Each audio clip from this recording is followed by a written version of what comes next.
मुफ्ती साहब, कुछ माण्हुनि जी तरफ़ां इहे वसवसा ॾिलाया वेंदा आहिनि, कुझु सवाल कया वेंदा आहिनि त ईदूं त ॿ आहिनि, हिकु ईद उल फितर, ॿी ईद उल अज़हा।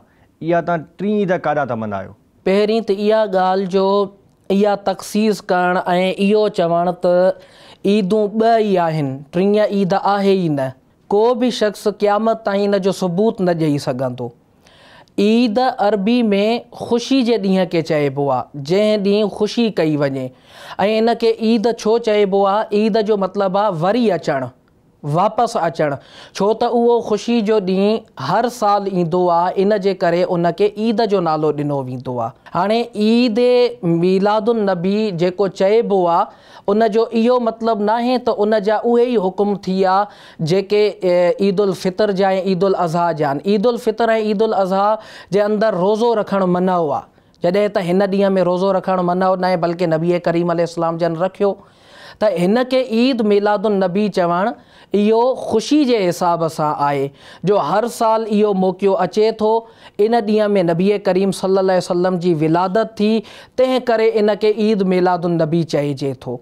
अगरि इहो चयो वञे त ईदूं ॿ आहिनि, टीं ईद नथी थी सघे, त पोइ क़ुरान पाक में त अल्लाह तबारक व ताला हिकिड़ी ॿी ईद खे बि बयानु फ़रमायो आहे, जीअं त अल्लाह तबारक व ताला इरशाद फ़रमाए थो, बिस्मिल्लाहिर्रहमानिर्रहीम, क़ाल ईसा इब्नु मरियम अल्लाहुम्मा रब्बना अंज़िल अलैना माइदतम मिनस समाई तकूनु लना ईदन लिअव्वलिना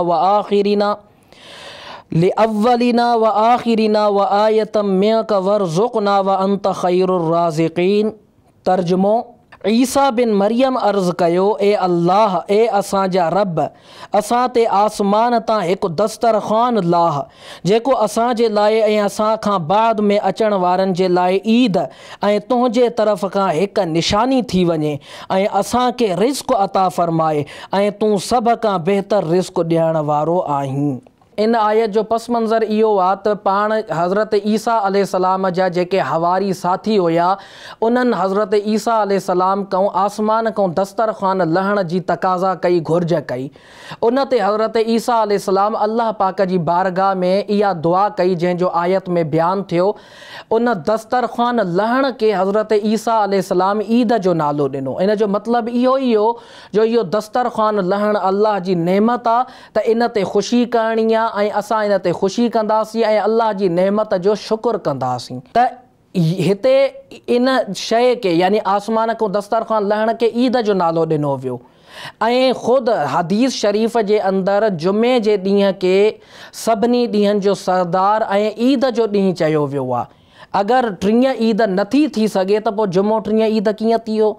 त इहे कुझु शैतानी वसवसा आहिनि जेको शैतान माण्हुनि जे ज़हन में विझंदो आहे त ईदूं ॿ आहिनि, टीं छो नथी थी सघे। असांखे इन्हनि जे मक़सद ते ग़ौर करणो आहे। ईद उल फितर खे ईद छो चइबो आहे? छो त मुसलमान 30 रोज़ा रखंदा आहिनि, उन खां पोइ अल्लाह तबारक व ताला उन्हनि खे इजाज़त ॾींदो आहे त तव्हां मुंहिंजे करे बुखिया रहियो, मुंहिंजे करे बुख था झली, पंहिंजो पाणी पीअणु झलियो, पंहिंजे इज़्दवाजी तालुक़नि खां परे रहियो। हाणे तव्हांखे इन जी इजाज़त मिली वई आहे, तव्हां इहो करे था सघो। त इन इजाज़त, इन शुक्राने जे करे उहा ईद उल फितर थी। ईद उल अज़हा छा आहे? ईद उल अज़हा जो मतिलबु आहे त हज़रत इब्राहीम अलैहिस्सलाम जी सुन्नत ते अमल थींदो आहे। जानवर कुठबान, उन्हनि जी उज़ई थींदी आहे, क़ुर्बानी थींदी आहे, उहो बि हिकिड़ो ख़ुशी जो मौक़ो आहे। त ईद मीलादुन नबी बि अहिड़े ई तरीक़े ते ख़ुशी जो मौक़ो आहे। इन खे अगरि ईद जो नालो ॾिनो वियो त शरई तौरु इन में को मसइलो न आहे। ईद मीलादुन नबी चइजी थो सघिजे ऐं उन खे मल्हाइजी बि सघिजे थो।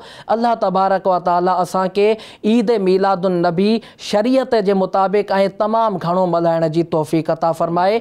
आमीन बिजाहिन नबी अमीन सल्लल्लाहु अलैहि वसल्लम। सोशल मीडिया सिंधी दावती इस्लामी प्लेटफॉर्म्स के लाइक्स, फॉलो, शेयर कयो, सब्सक्राइब कयो।